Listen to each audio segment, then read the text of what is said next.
Questions, mas maganda. Good morning po. Yes, ma'am. I'm from Holy Child. Ma'am, yung sa Indian, if they have the iCard, they are soon going to apply for the SSP. What is in the iCard? What's the visa? iCard could be tourist iCard. For the iCard is not the visa. What's in the iCard is the status of your visa. What kind of visa they got. So check on the iCard. There are entries in the card.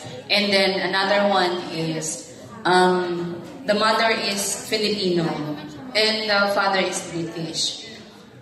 The passport, yung nationality is sa British. So, are we going to apply for the SSP? This is the thing. If the nationality of the person is not defined in the passport. Passport is for purpose of travel actually.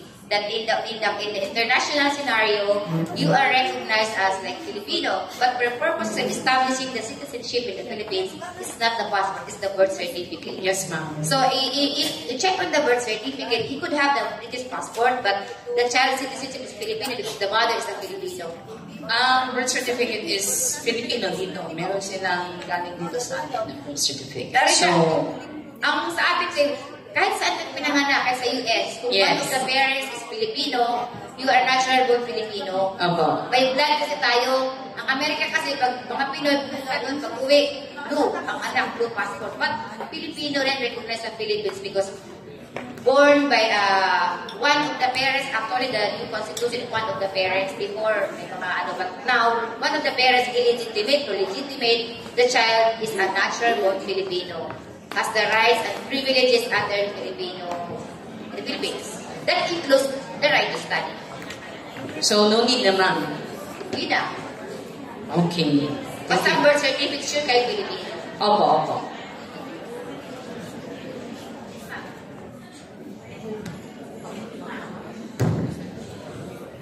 Good morning po, Kang Samson. Ma'am, kasi we are offering short courses, yung TESDA courses, like 3 months, 4 months. Are we allowed to accept foreign students even if we are not accredited? For the courses only, for the 3 months, 4 months courses? Yes. Pwede lang, ma'am. Can they take also the NC, even if they are foreigner? Yes, ma'am. Okay. Sige po, thank you. Hindi pa kayo napa-accredit? Hindi pa, ma'am. Kasi for the short courses lang kasi, 3 months, 4 months na courses. Yes, ma'am. Kasi required din ng SSP, special study, but for the foreigners. Ayun lang ang i-require namin sa kanila, ma'am. Yeah, but you need to be accredited also because you cannot require it to have the SSP without the school because the school will process for the SSP. Yes, ma'am. Look for the accreditation. Okay. But we are not yet accredited, ma'am. So, hindi kami pwede mag-accept? Mukhang hindi ba, ma'am? Okay. Sige. Penalize. Okay. Sige po. 50,000. Okay, thank you. Students 20. Sige po. Thank you. Thank you then. So apply. Anyone who accepts foreign students must apply. Yes. Accreditation. Must have accreditation. Yes. Must have. Question?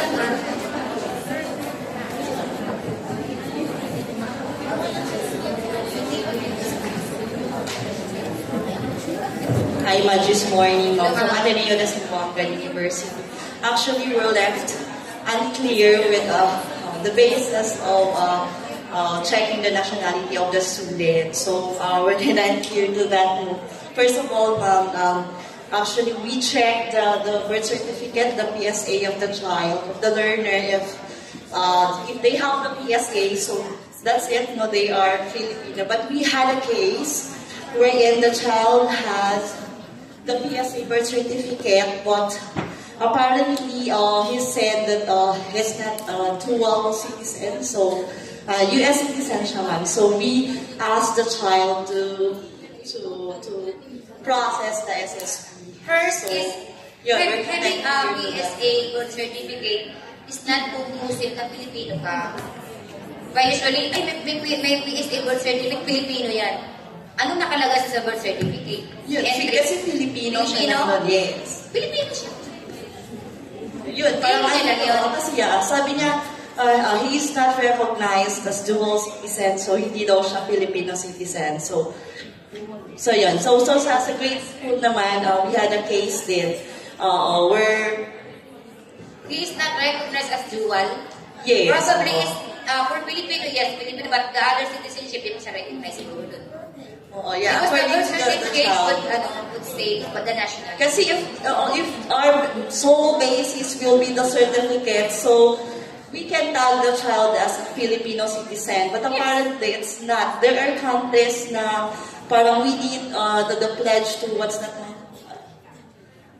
Yeah, pledge of allegiance. They have to submit that one just to justify that the learner is a dual citizen, so he can be a Filipino citizen and another country. How can you make the minor take an oath? No, Yes, ma'am, it's minor. For our grade school, schooler, it's minor. But in our case, he's already about 18, senior high school. About the birth certificate is Filipino. He has one. Yeah, it's Filipino.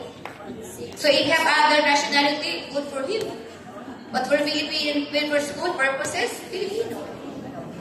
Naghanap siguro siya ng nationality niya, but for school purposes, as long as the birth certificate, the Filipino, bahala siya kung gusto pa niya maging Amerikano, basta Filipino siya, kasi kapulubo niya, paghanapan kung may gusto niya. We have a follow-up question, ma'am, from our grade school registrar. Thank you. Stick to the document. So, do not go beyond the face of the document. If you claim something else, otherwise, prove. As long as the basic requirements being Filipino to the birth certificate, suot ka na dyan kung pindihin yung gusto niyo pang nationality. Alam ma'am, i-ano ko lang po yung case na kasi we have one case wherein US yung citizenship ng bata. Actually, both parents, Filipino sila by birth. But then, pagdating nila sa Amerika, they, sila, naging American citizen.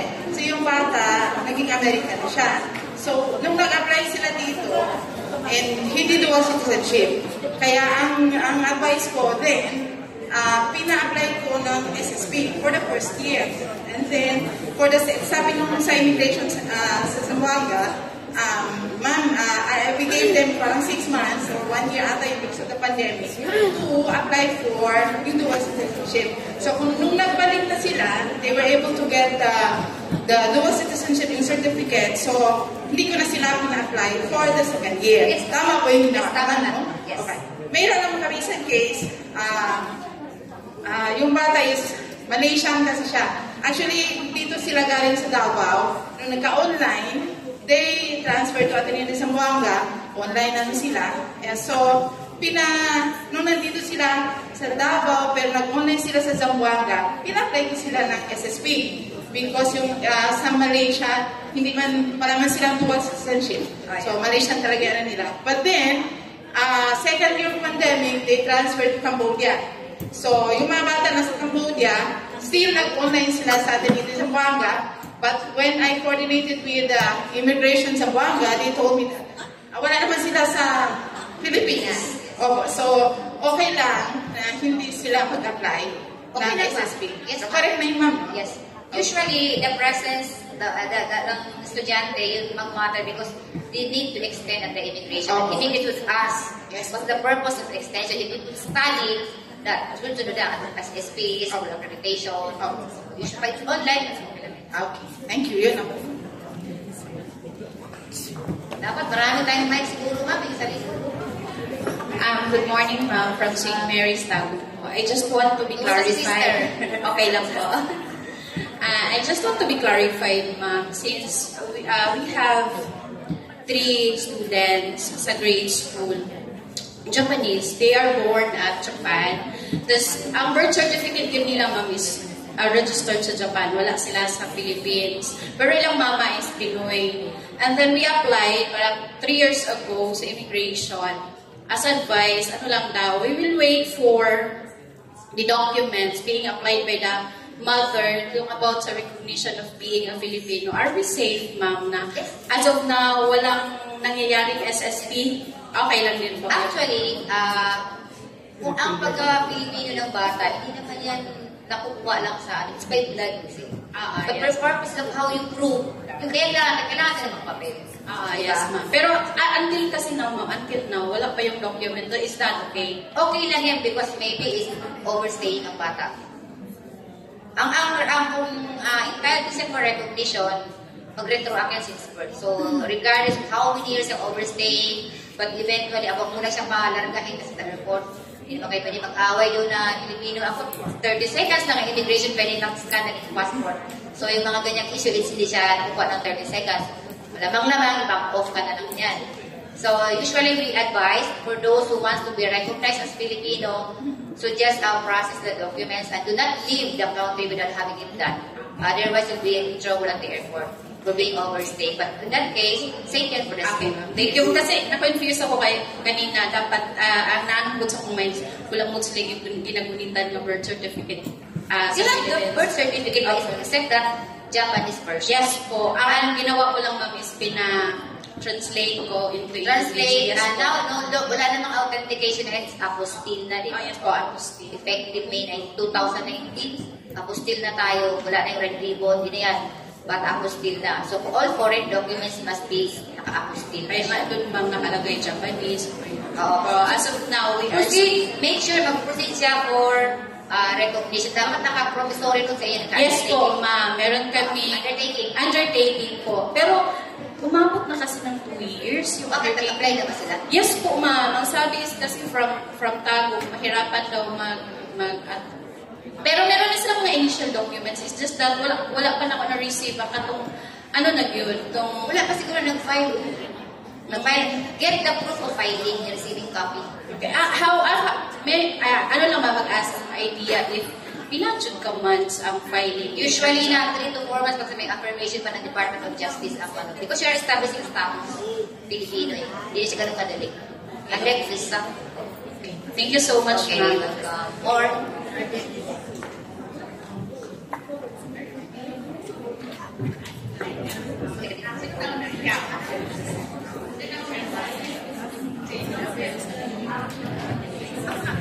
Good morning, ma'am, from Coriaso College po. I just want to make some clarifications regarding kay ma'am kanina. We have a student kasi ma'am way back, I guess that was 2018. We're about to apply the student for SSP. However, nag-expire, he is an American citizen, pero iyang mama at papa is a Filipino. However, iyang visa pagsulod is tourist. Then when we are about to apply SSP, expire na iyang stay. We are advised by the immigration to pay for the penalty. The parents are advised na magbayad sila penalty sa ilang stay for overstaying. So since dako-dako siya, ni-decide ang parents na dili na lang na may enroll. Naka-start na dun siya actually, ma'am. So iyang i-withdraw ang bata.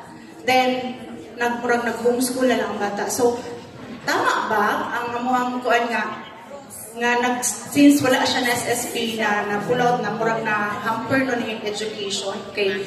Actually, we really advise, we seek advice from the immigration and that was the advice nga kinahanglan yung bayad o ingon ato nga amount. So nadakuan ang parent, wala na lang yung ipadayon. if the parents are both Filipino, since that the child is with the American passport, American passport pagsulod niya, ma'am. Then tourist iyang visa. yeah, if you are sure na Filipino talaga ang parents, Yes, ma'am. Filipino ang bata. Diba? Kasi by blood tayo. Ang passport lang siguro, wala siya nakakuha ng Philippine passport when you get into the Philippines. Siguro wala ng time. Saka doon pinanganak. By blood kasi tayo. Yung sabi ko, kahit pinanganak ka sa abroad, Filipino ang parents mo. Filipino ka. Pinanganak ka sa Pilipinas, foreigner ang parents mo, foreigner ka pa din. So kung ganun, ma'am, dapat ang ginawa ng school is, if you are sure that the parents are Filipino, of course, the child is Filipino, you should have asked for undertaking. You can continue provided you process this recognition something. If not, all the enrollment, you cannot get any documents from us, mga ganun liberation. Okay, follow-up question na lang, ma'am. Will there be an avenue that the Bureau of Immigration be holding like tanang focal persons sa schools into international students, ma-convene gani ma'am, then we will be having this orientation so that ang tanang concerns na bumahatag. Usually that is being in the accreditation, merong yung mga liaisons, merong Yes, seminar. There's seminar. Okay, well, is that kanang every year po ba, ma'am? Kasi ang amo ang liaison, actually I'm a liaison before for the immigration. Then we keep asking for the Bureau of Immigration na, ma'am, naapat na yung seminar kay we are very willing, bisag sa Manila pa na kay hanaw manggod kayo ang amo ang kuan. So every time namin problema, mutawag mig immigration or mo atumig Davao, and it's very kanang tasky for us na bisag isa lang ka estudyante mo atumig Davao para mangutan na. Maybe among yourselves, mag-ano kayo for immigration lang na mga kadramahan para ano kayo? Siguro, I think, our school can do that, maybe. Our school, we usually have caravans. We usually go to the provinces to give mga updates. So we can do maybe one of the session topics would be yung highlighting the immigration. Kasi ito, parang masyado siyang technical. You do not know na nag-violate ka na pala. You're in good faith to comply. But for some reason, because of hindi masyadong familiar, yun. Tapos yung the right for education ng bata na prejudice kasi pinastak mo na kasi takot na mag-violate. Di ba dapat hindi kawawa na may bata? Actually, dili niya, she doesn't want to say it. She wants me to say it. Kana daw mga Bombay, Yes. na daw mga anak, paano ba daw yun mag-school? Wala. Di man daw nila tanggapon kay wala man daw. Ayun, dawata, maluoy ko bata. Tanawa lang visa. Kung saan may visa, basta di lang siya tourist, dawata, please.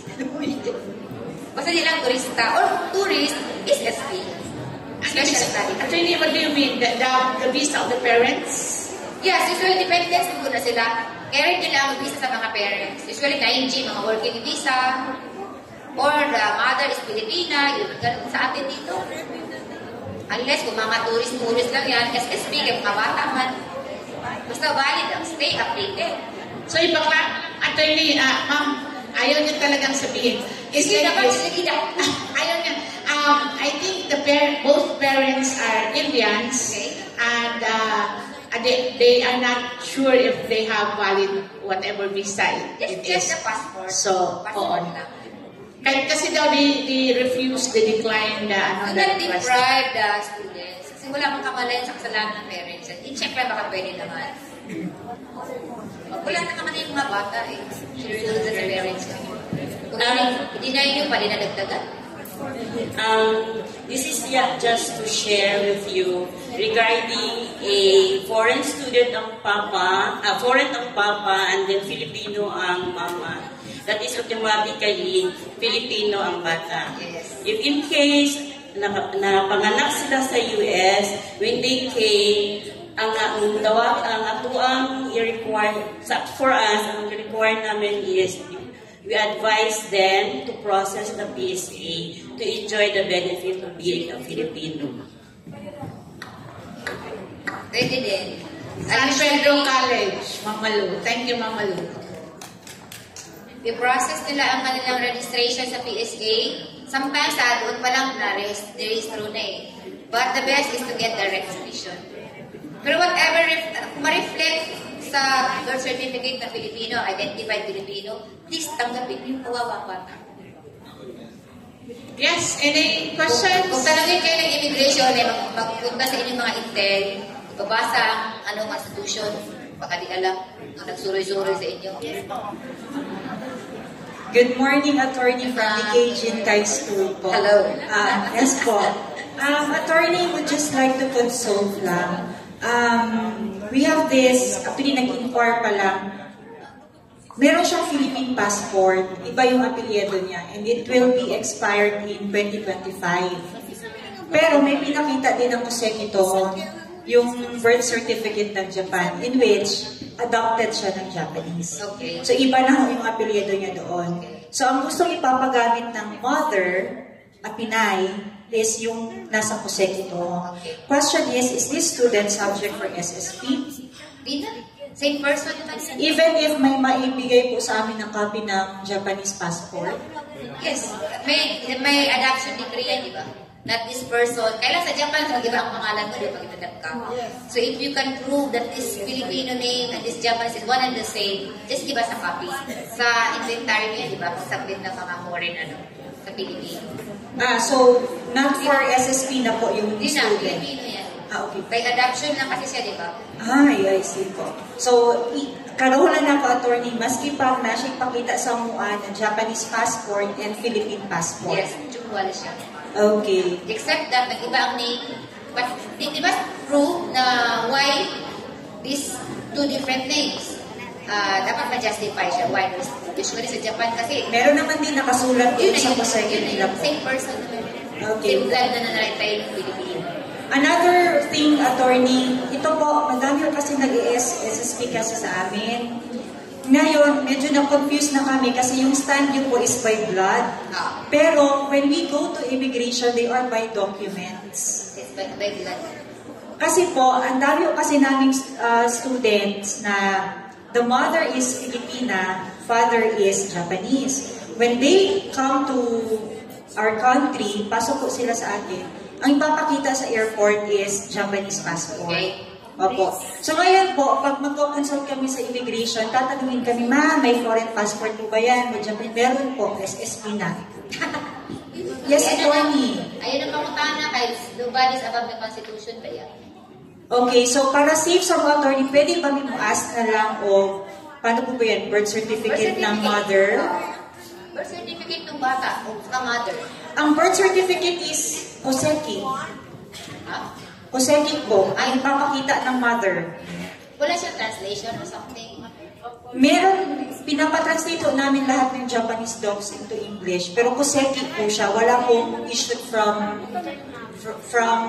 Philippines. Siguro in addition to that is just put something, affidavit ba, na the mother is a Filipino under the blah blah blah, is a natural born Filipino, hence, Filipino citizen, not required for SSP something.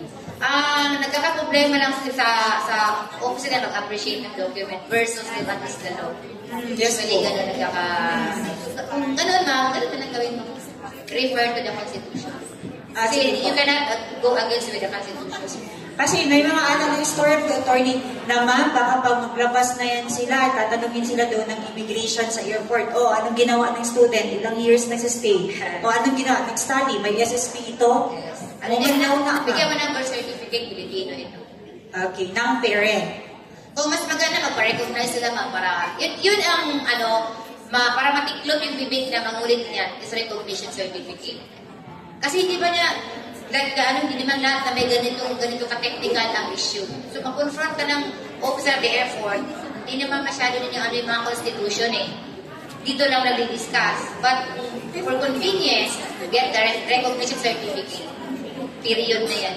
But, hindi ganun kadali ang recognition. Madugo. So, ganun na lang. Kaya sasabi ko, kahit atas ka pa, so recognition na lang para madali. Thank you, attorney. Yes, Mama Lo. This is regarding the Filipino-Japanese parents. Other parent, kung hindi sila gusto mubayad sa kanang foreign fee sa school, they will ask for Filipino citizenship from the BI. But there are parents na they opted to be a foreign student na si mama nila Filipino because they are afraid that their Japanese parent will not recognize them when they go back to Japan. So it is the option of the student kung saan sila pwede, kung ano yung nationality na pwede nila. Kasi depende po din yun siya sa situation with their Japanese parent. Thank you. In addition, this Japan kasi ayaw na ng dual. But dun sa mga minors, they allowed to passport. But upon reaching the age of 21, I think you need to choose. But once you have this recognition certificate, you have the option of getting rid of the Philippine passport. But your status as Filipino remains the same. It's being honored at the airport by the immigration. Actually, you can travel dual citizenship with just the certificate of recognition with the other foreign passport. So, boils down, para walang istorya, walang issue, get the recognition certificate from the immigration. Hirap kasi mag-explain, di ba, ng mga constitution, tapos di mo na nila nakausap mo. Pag-recognize yan, wala na sasabihin yan. Ganun yan. Thank you. Mas lari. Thank you, Attorney. I share some of the, kami din ba, we have something like that with different nationalities, Attorney. So may, kunyari, Kenyan siya, tapos may Filipino na wife, ganyan. So yung anak niya, they really wanted to study na foreign sila. Because when they go back home, parang all the conveniences meron sa kanila, kung yun ang gamitin nila as foreigners sila na hindi Filipino, they will opt for that, Attorney. Good ba yan siya? Okay lang ba? Yes, okay yan, ma'am. Ang Pilipino lang kasi usually kiniklaim pag malaki na utang sa gobyerno. Kasi walang bayad, di ba? But gusto nilang mamaganda na foreigner lang talaga sila. Yes. Go through with the tax as foreigners, then pay the immigration. Walang problema. Okay. Thank you. That I wanted it clear kasi parang gray area siya a little. So this is very clear. Even to me kasi we have, I think, 16 nationalities in our school. So sometimes you really would insist. No, these are not even Indians. No, these are other nationality. Would insist na gusto lang talaga namin American kasi gusto namin na you see American citizen. It's not easy. No? So ganun siya. So they wanted to go through the process. Yes. Good lang siya. Yes, sir. That's why it's dual. Mamili siya kung anong gusto niya. Pilipino ka, mas convenient punta sa Pilipinas. Kapag foreigner ka, you maintain na foreigner ka. Magbayad ka ng mataas, lahat i-comply mo. Walang problema. Good morning, Attorney. Yes, I'm Mr. Erwin Laya from LSU of the Philippines, Davao. Yes, and thank you very much for reminding us regarding the penalty of 15,000 and the 50,000. For us to avoid this, since we are tempted to accept foreign students, but we are careful because CHED has this minimum requirements for us to accept foreign students.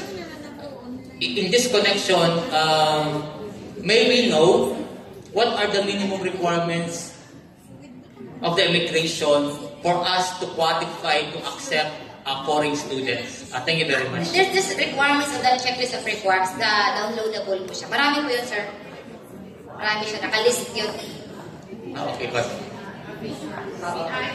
Yes, BI website is there. Naka-checklist. Sir, hindi ko kabisado. And processes. Andun siya, sir. I think can we put in the GC, the BI website, please, friend? In the GC, we'll just put the website and then you can access it. It's all there. List, procedures. You can also check in the YouTube. It's all there. Yes, po. Attorney, yes, I would just like to reiterate na basin na naging need that we come together again, those who are into the... Arrange lang po with us. Para mga updates o katungkulan na gusto mong pa-accredit. Just a little kasi wala ng pandemic, nag-ano na kayo. Okay, thank you. So, calling ARSCO officers, new set of officers, I think this will be the first training we can have. Now we can organize. Yes, sister. Magandang buhay.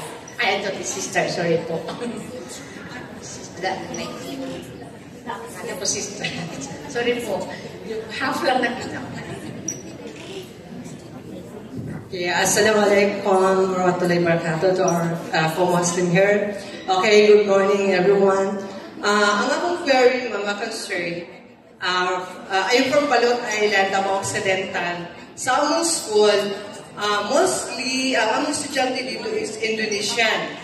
So, ang ilang papa is, ang ilang citizen is Indonesian, both parents is Indonesian. So, ang bata is Indonesian. So, alam mo ba sila sa SSP, ma'am? Yes po. Pasok na pasok. Okay. So, thank you po. Kasi pag-expire ang stay. May question ako, kung ano ba ang visa ng mga parents? Di ba, attorney, kung dependents lang sila. Dependents lang sila, di ba? Ang parents kasi is immigrant. Sorry. Ano pala yun? I'm sorry. Ano bang pala yun? Sa atin lang pala yun. Wala palang visa. Sorry. Okay. Yes, attorney.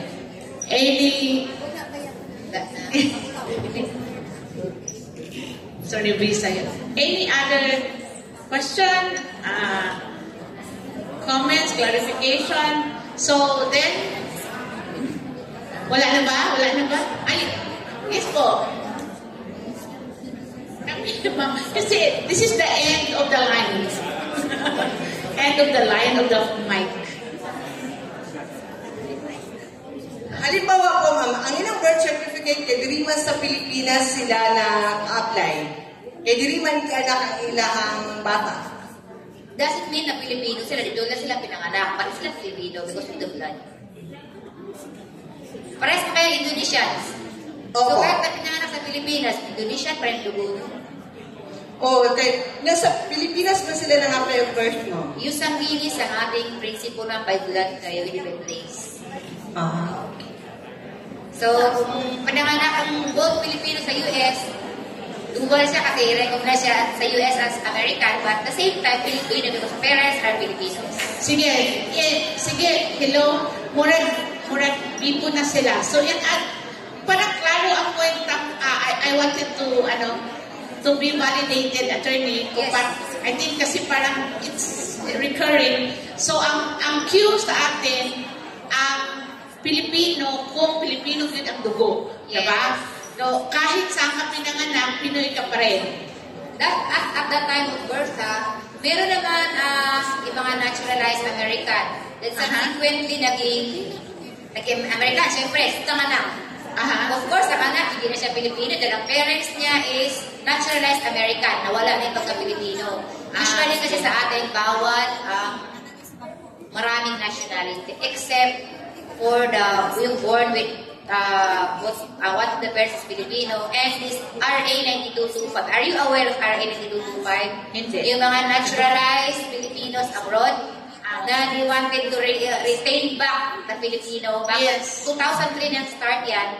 So if these parents of the minors would avail the 9225 and with derivative carried with the minors, magiging Filipino sila ulit. Reacquisition. Reacquisition, yes. That's reacquisition principle. Sige, attorney, I think there are a lot of things we need to understand more. Actually, highly technical siya dapat. Ang mga registrars aware because hindi kayo ma-error sa ng students, sa categorize. Kasi iba yung nationality, saan sila maging foreigner, basta o Filipino. Guide yan dapat ng mga registrars. Minsan kasi napiprejudice or hindi na lang tanggapin kasi hindi ko maintindihan ng papel nito sa mo. Luyang ba ito? Diba? Hassle, ganyan. Dapat, pag naintindihan naman ninyo is, pak na lang yun. Siguro hindi ganun ka-clear sa inyo. Kailangan natin maging clear yan. Basic yan sa mga registrar ang national. Purpose of getting this, requiring the birth certificate, one of the basic information we're getting from the birth certificate is the nationality. Other than the date of birth, mother, father, importante din yung nationality. Baka yun nga, PSA. Tapos, assume mo agad Pilipino kasi PSA to. Hindi ganun. Tignan mo yung nationality.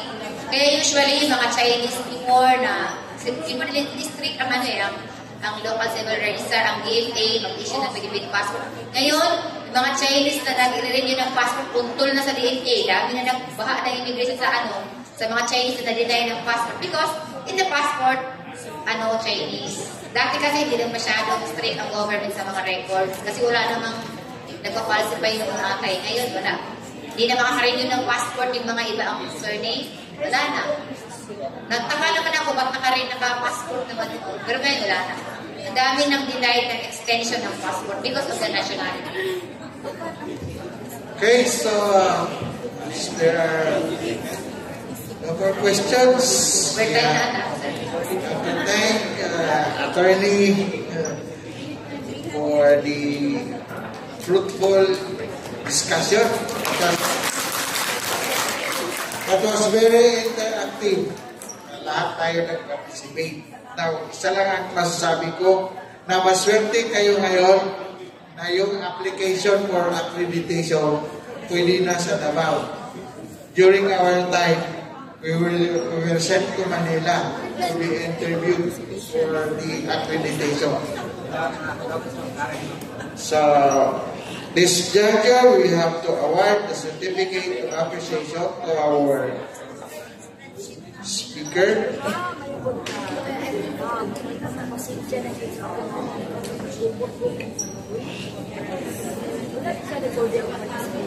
So, the Citation Rates, Association of Registrars of Schools, Colleges, and Universities, DBTI Region 11, awards the Certificate of Appreciation to Attorney Nempang T. Rosso in grateful appreciation for her valuable time and for the insights shared with us during the 45th ASCO DBTI Annual Convention held at Grand Mincing Hotel, Pinson Street, Davao City. Signed, Rowena Situraha, LPD, my President.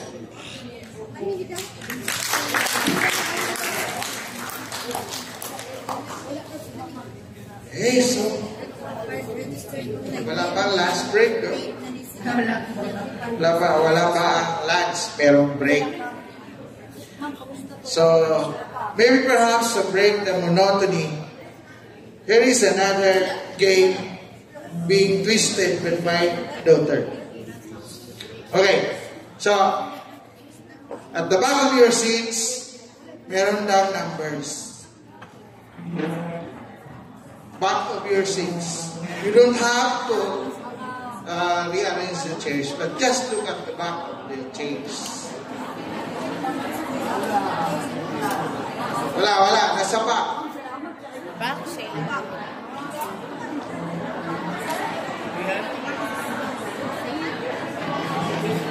O, naka-exercise kayo.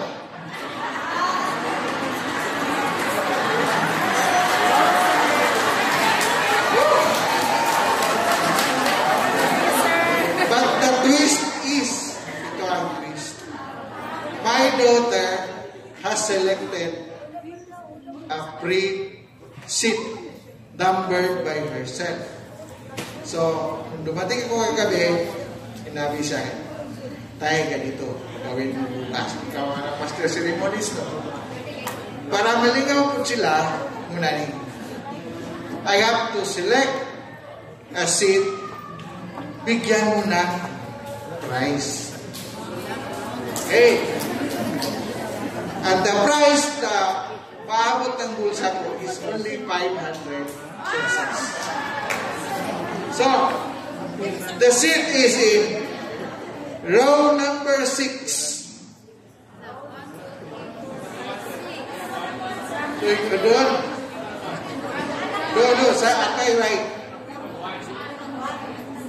One dito. 1, 2, 3, 4, 6. Kasi kinuha niya yung picture ng ano.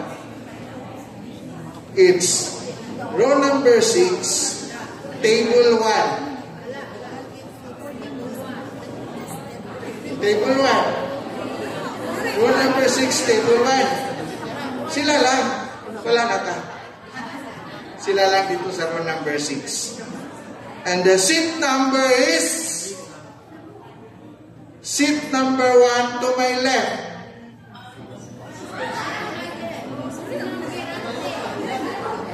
Oh, seat number 1 to my left. So, row 6, table 1, seat number 1. And that goes to the yellow. Okay, halika dito lang. Okay.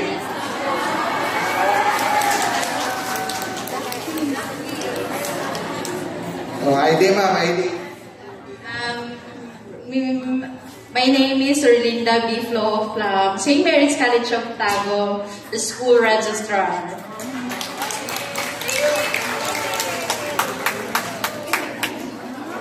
Okay. So, galing pala ng daughter ko. It's a new twist from the usual number city. Okay? So, baka sa sunod, gawin niya malaki. So, while waiting for our lunch break, ano yan? Okay. Meron na pabili sa labas ng mga pasalubong. You may, so the usual Davao delicacies nasa labas, available for your. Okay, so meron na result ng eleksyon. So mas madali pala ang Board of Electoral dito sa our school. Hindi pareha sa election na 2 to 3 days bago pa malaman yung mga nananalo. So in 24 hours, less than 24 hours, the result of the elections are now available. So may I request the chairperson of the COMELEC to announce the si Doktor. Ako po, mura na po Doktor. Now what's funny this morning is when I went to the comfort room, somebody approached me. Sir, attorney po ka? Dili, MA lang ko, MA. Mura attorney. I am a certified public accountant. Yes, sir. Come na. Take your time. Okay, while waiting for our food, I would like to announce the result of our election yesterday. So, here are the following official members of the ARSCO TBTI Board of Directors.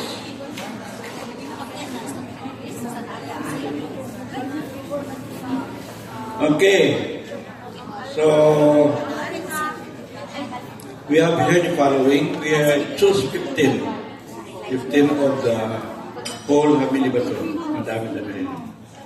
So ang mga qualified, which they are going to stay after lunch because they are going to select their officers. Vidamo Carmencita of Davao City South. Amter Lulibit of City South, Davao City South.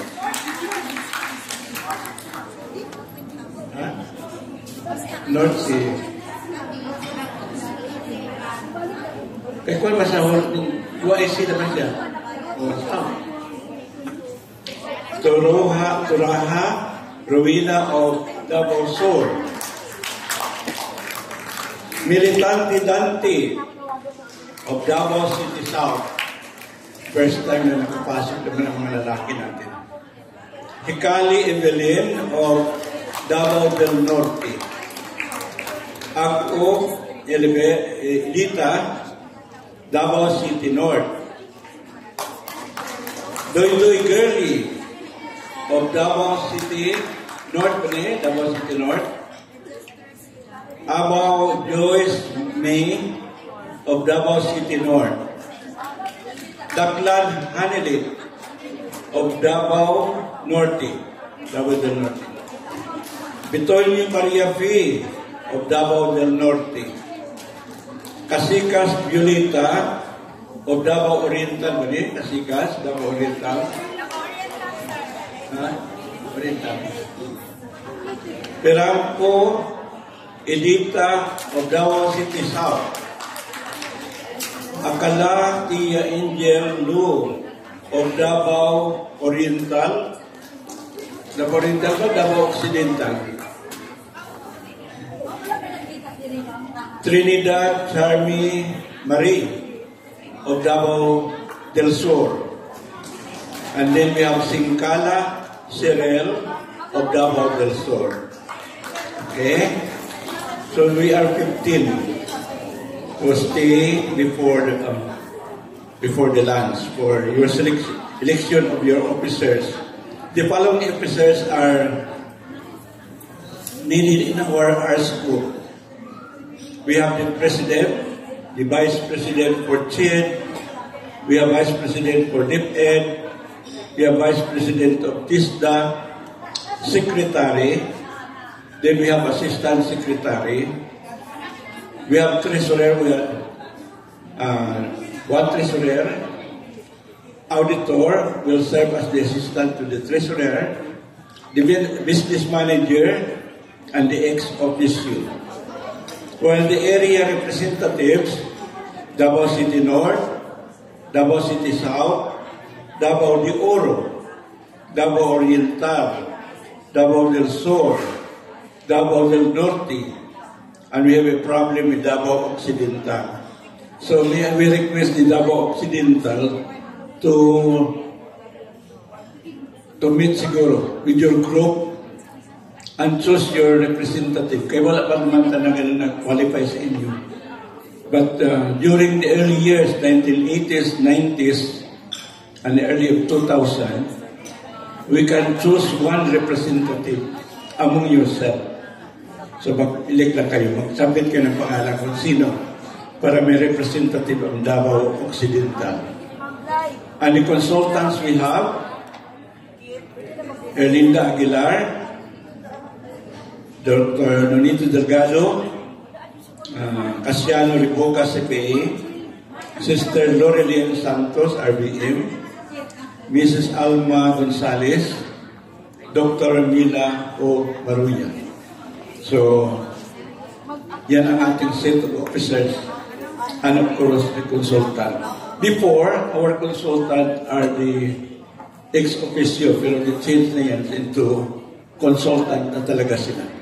Okay. So, can we meet now, siguro? Dahil.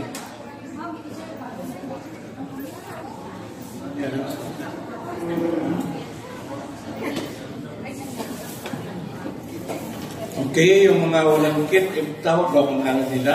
Hindi na. Just bring your receipt and claim your linya daw. Saan sila mag-linya? Doon sa sideway. Doon yung side siguro mag-linya.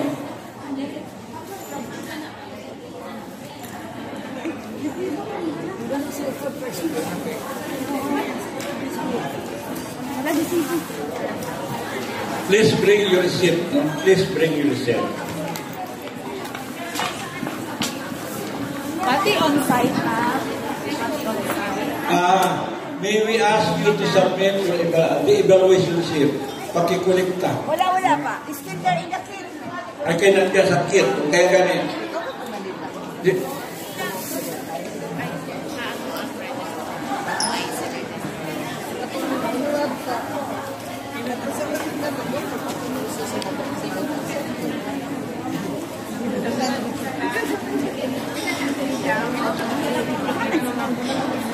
Every year, ours will have the evaluation. So in some other conferences that I've attended, convention, wala na yung evaluation.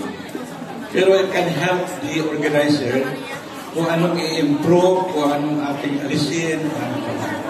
So, please submit an evaluation para may guide rin ang mga officers. Davao Occidental, nag-meet na kayo? Pakisabit para may kwan kayo. May representative ang Davao Occidental. As Comelec, chairman of the Comelec, I have the power to admit Davao Occidental representative.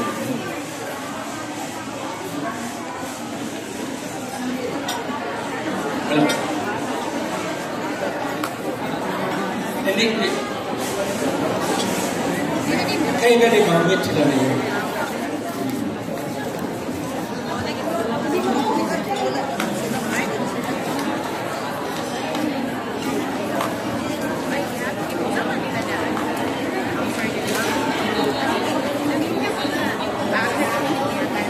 May we ask also Davao Occidental or Davao Sur na mag-meet daw.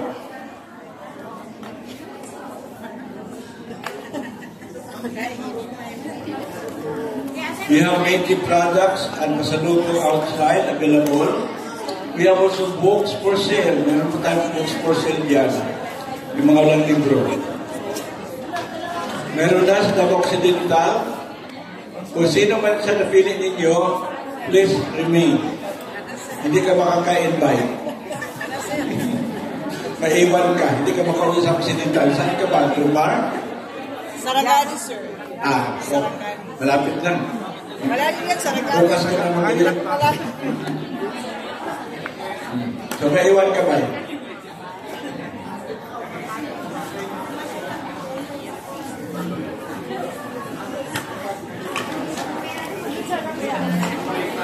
So, yung mga tinawag ko na nanalo sa eleksyon, please remain. Huwag kayong uuwi.